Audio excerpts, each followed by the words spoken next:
Jare gelede, veral in Pinkstertyd, is daar 'n lied uit die Halleluja boek gesing. Dis 'n tweede bundel wat die kerk gehad het. Lied 234, wat gesê het, moet ek gaan met leë hande? Moet ek so my Heer ontmoet? Nie een siel gelei na Jesus, niks te offer aan sy voet. Hoe groei 'n kerk? Hoe kom dit dat daar meer mense in 'n kerk inkom as wat daar uitgaan? Ons dink nie baie daaroor nie, maar ons moet daaroor dink, want dis besig om te verander. Kerke word leer. Die Bybel het 'n duidelike antwoord. Kom ons kyk vandag daarna. Here, 'n lewende God word gedien deur 'n lewende kerk. En ons weet dat dit nie iets is wat ons kan doen nie, dis iets wat ons kry.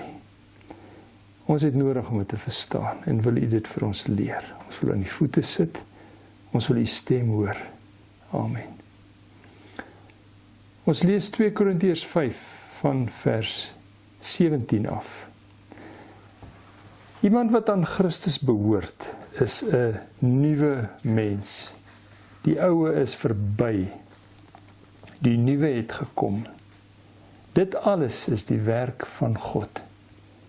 Hy het ons deur Christus met homself versoen en aan ons die bediening van die versoening toevertrou. Die boodskap van versoening bestaan daarin dat God deur Christus die wêreld met homself versoen het en die mense hulle oortredinge nie toereken nie. Die boodskap van versoening het hy aan ons toevertrou. Ons tree dus op as gesandte van Christus. En dit is God wat deur ons 'n beroep op julle doen. Ons smeek julle namens Christus, aanvaar die versoening met God wat hy bewerk het.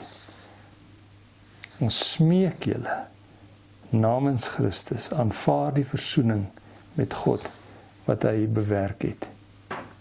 Die belangrike vraag wat ons vandag vir mekaar vra is, as dit van my sou afhang, sou die kerk gegroei het.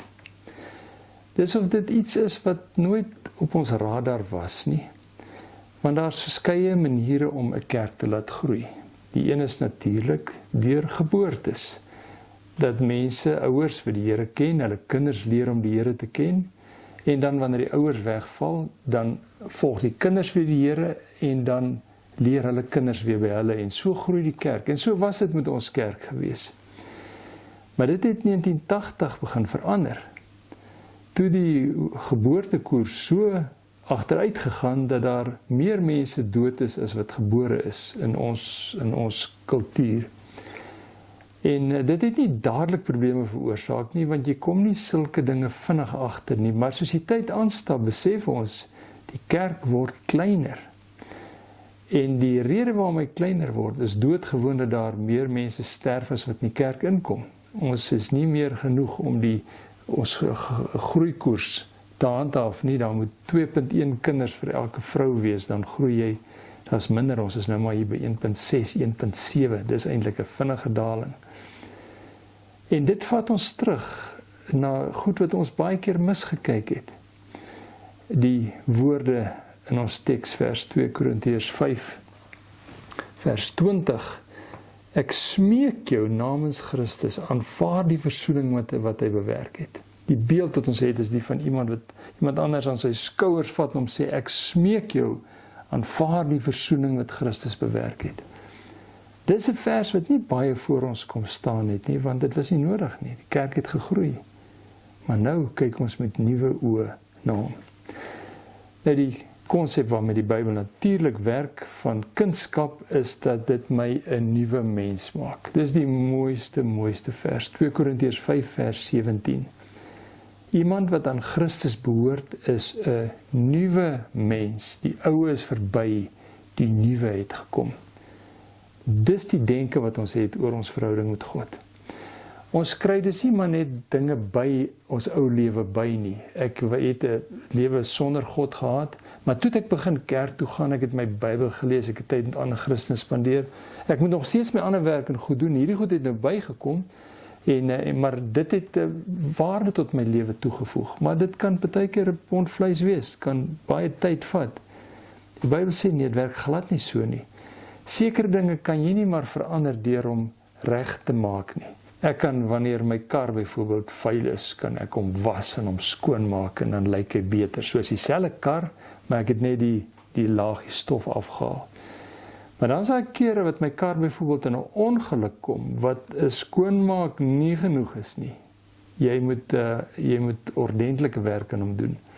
Soms is dit ook nie genoeg nie, dan word hy afgeskryf, dan het ek 'n nuwe kar nodig. En die Bybel werk met hierdie beeld. Dit is nie dat soos ek dinge ontdek, sit ek maar net meer dinge by nie. As 'n punt wat ek besef, hierdie ding is onherstelbaar, ons moet oorbegin, 'n nuwe een mee begin. En dit is die konsep wat die Bybel mee werk, vir alle mense, nie net vir mense wat 'n slegte lewe gehad het nie. Alle mense het vir God nodig. En dan kom 'n punt in sy lewe waar hy 'n bewustelike besluit neem om Jesus te volg, en dit is 'n nuwe begin. En dan het die Bybel 'n proses wat jy deurloop, wat soos ons natuurlik in ons gewone lewe, het jy 'n gesin, iemand word gebore, en die ou mense van hulle word oud, hulle gaan dood, en die kinders word weer die groot mense, en hulle dra dit voort, hulle het weer kinders, en so word die siklus voltooi. En in die kerk werk dieselfde. Daar's dus mense wat die Here volg, en dan kom daar 'n punt waar hulle dan nou hierdie aarde verlaat, en hom op 'n ander plek gaan volg, maar dan is hulle nie meer hier nie. Maar intussen het daar ander bygekom. Nou, die ander wat nou bygekom het, soos ons geboortekoers het gedaal, is nou nie meer daar nie. Nou moet ons ander planne maak. En die plan is nie 'n nuwe een nie, dis doodgewoon die Bybelse plan, en dis wat hierdie gedeelte so geweldig mooi maak. Hy sê, ons word nuut, omdat God 'n wonderlike ding kom doen het. Nou, hoe hy dit hier vir ons beskryf, sê hy, daar was 'n probleem gewees. Daar was 'n afstand gewees tussen mense en God. Hy sê dat God moes iets kom doen het, om hierdie afstand te oorbrug. En toe sê hy het die werk gedoen, het ons deur Christus met homself kom versoen. So God het die afstand wat daar was oorbrug, en die persoon wat hy daarvoor gebruik het, was Jesus. Deur Christus het hy ons met God versoen. En dit verstaan ons, en dit is wonderlik. En dit is lekker dat mense al hoe meer daaroor praat. Maar dan kom daar 'n faset by, wat ons nie so ernstig geneem het nie. En dit is, en toe het hy die bediening van hierdie versoening aan ons toe vertrou. Bediening bedoelende, die boodskap van die versoening, die verduidelik, hierdie wonderlike gebeurtenis na ander mense toe vat. Die bediening van hierdie versoening het hy aan ons toe vertrou. Vers 19 gaan aan daarmee, as hy sê, ek herhaal net, die boodskap van versoening bestaan daarin dat God deur Christus die wêreld met homself versoen het. En mense se oortredinge is nie meer 'n probleem nie, want Jesus het dit weggevat. Herhaal hy presies wat hy nou net gesê het in vers 18. Die boodskap van versoening het hy aan ons toevertrou. Vers 20 sê, ons is dus gesandte van Christus. Nou, dit is 'n woord, die woord wat hy daar gebruik, is die basis dieselfde as ouderlinge. Ons is dus mense wat die gesag dra om met hierdie boodskap uit te gaan. En dis ons wat op julle beroep doen. Ons smeek julle, aanvaar die versoening met God wat hy bewerk het. Ons gebruik hierdie woorde te min. En daarom, as dit van my sou afhang, die mense wat ek in die kerk inbring, sou hulle veroorsaak dat as ek nou oud word en sterf, dat die kerk voortgaan, dan is dit 'n baie vraag wat ons tot nugterheid ruk en sê, weet jy wat, as dit van my sou afhang, sou die kerk dood gegaan het. Ek het nie meer mense ingebring as wat ek weggevat het deurdat ek uitgaan nie. En dit vat ons terug tekenbord toe. Dit vra dat daar 'n nuwe verstaan kom van ons redding. Ek het al vertel van my pa wat 'n radikale bekering gehad het en 'n ongelooflike ywer gehad het. Hierdie was sy lewe gewees om net mense van die Here te vertel. En toe hy baie bejaard was al, kort voor sy sterwe, het hy vir my eenslag gesê, ek sien jy het nie dieselfde ywer as ek vir die Here nie. Ja, jy praat nie met mense oor die Here soos ek nie, want jy weet nie hoe voel dit om sonder hom te wees nie.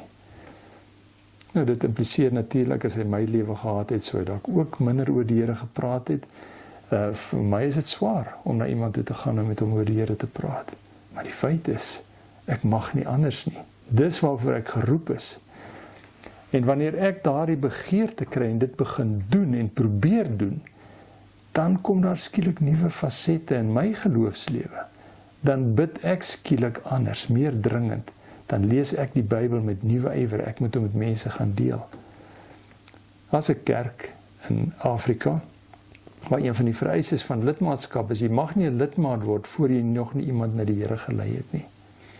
En daar moet ons daaroor dink. Dit is so 'n basiese faset van geloof. Dit is wat geloof laat voortgaan. Dit is wat geloof krag gee. Is dat ek die evangelie deel en in daardie proses, as ek een kant toe gaan, dan gaan daardie mense aan met die evangelie. Die hoe daarvan moet ons baie oor gesels. As mense wat die evangelie op 'n manier oordra wat aanstoot gee. En is hartseer, ek hoor eenslag in Kenia. Kenia is 'n land wat vreeslik toeganklik is vir die evangelie. Daai mense is vreeslik toeganklik vir mense. Kenia is 'n wonderlike land. En dit maak hom baie gesog vir mense wat evangelisasiewerk doen. Hulle gaan graag soontoe want die mense luister as die evangelie probeer oordra. Ek hoor nou eendag van mense wat toeriste help, waar die Kenianers by jou kom en sê, I gave my life to Jesus. He died for my sin. I'm a Christian now. En dit klink of hulle vreeslik gelowig is, tot ek agterkom, dis 'n manier om die toeriste van hulle lyf af te hou. Want hulle maak jou mal. Elke een wat kom, wil jou weer na Jesus lei. En omdat hulle so toeganklik is, luister hulle na elke een, en nou het hulle al geleer om net vinnig die ding agter die rug te kry, sodat hulle werk kan doen, hulle toerisme werk kan doen, jou tas kan dra, of hulle produkte aan jou verkoop. Dis hartseer, dis nie reg nie. 'n meer natuurlike manier dalk, het ek by 'n ouderling in een van ons gemeentes geleer. Hy het 'n vreeslike angstigheid dat die kerk 'n lekker plek moet wees. Daar moet kos wees. Ons moet elke keer eetgoed en tee hê. En daar moet warmte wees. As mense inkom, daar lekker musiek in die kerk wees en lewendige musiek wees. Tot ek verstaan hoekom hy so dringend daaroor voel. Want sy manier van mense in die evangelie intrek, die koninkryk intrek, is om hulle na die kerk toe te nooi. En as ek nie mense na die kerk toe nooi en sê, kom bietjie saam, kom beleef wat ek beleef, ontmoet Jesus soos ek hom daar ontmoet nie, dan is dit nie vir my so 'n krisis as ons na kerk maar net huis toe gaan nie, as daar nie eetgoed is nie, en as daar nou nie musiek vanoggend is, die maak nie regtig vir my saak nie. Vir hom is dit 'n krisis, want hy het mense uit 'n verwagting by mense geskep in die week toe hulle was, julle moet Sondag kom, en toe is hulle daar. En toe is die goed nie reg nie, toe is daar koudheid en die lidmate word nie gegroet nie.